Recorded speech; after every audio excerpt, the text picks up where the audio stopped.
anything you put on a DVD, any extras that you think either help sell or add more interest, allow people to dig down deeper into their program, if just interviews, footage that they didn't use, anything that they think would enriches their film. So that, you know, we can have the film on iTunes with a link straight to buy it.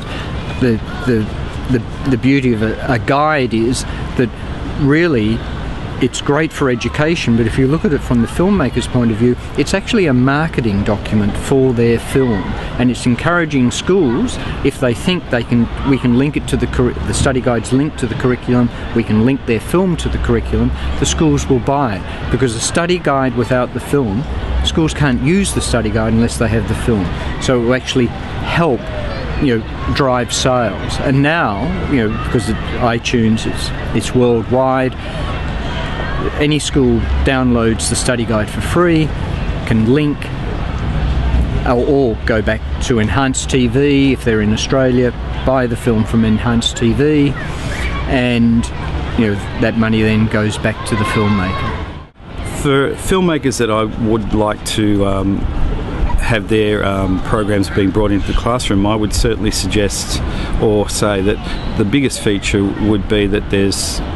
complementary materials that go with that to explain the behind the scenes. Certainly that's a major feature in my teaching practice when I'm using films in, say, narrative study or TV study, to then be able to go to the behind the scenes feature and see how things have been put together, because it certainly, knowing what the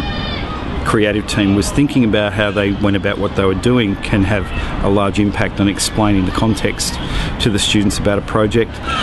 Also, I suppose in this day and age, you sort of can't put something out in isolation. You have to have a very clever website or web address or some means to be able to communicate with your audience, and to make certain that that's really pushed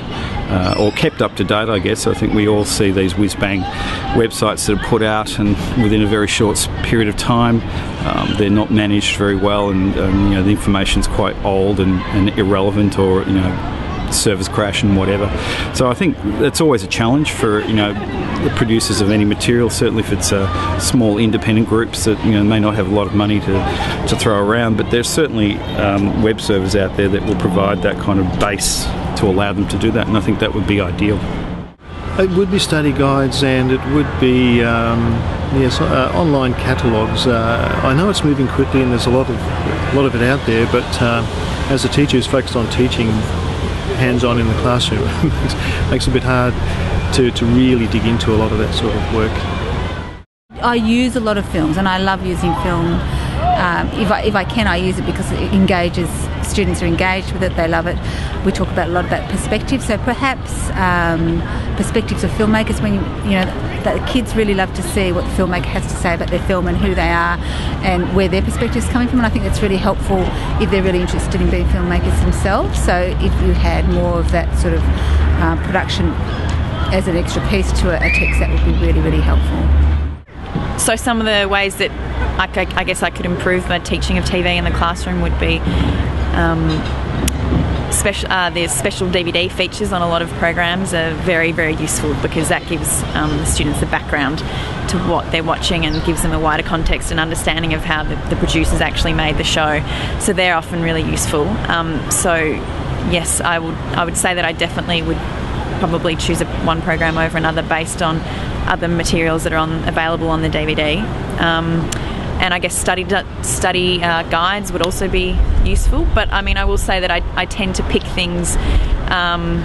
based on recommendations from other teachers on the Atom list server, so it's not always about whether a show has presented itself with a big list of look at all these resources. It's more about whether someone else has told me that it was really useful and the kids enjoyed it. In New Zealand, we've got a really good facility called New Zealand on Screen, and I'm one of the trustees of it, and that's making they don't call themselves an archive, it's an online resource, but they make a lot of particularly local material very readily available for use in the classroom. What makes it extra good, extra valuable is if you create study guides to go with it, and that has been done off and on. But if a lot of teachers really want to have that material, but something how to use it as well, and it's not bad, rather than just say, here's a program, here's how you might be able to use this program and use it in teaching. I think that's important.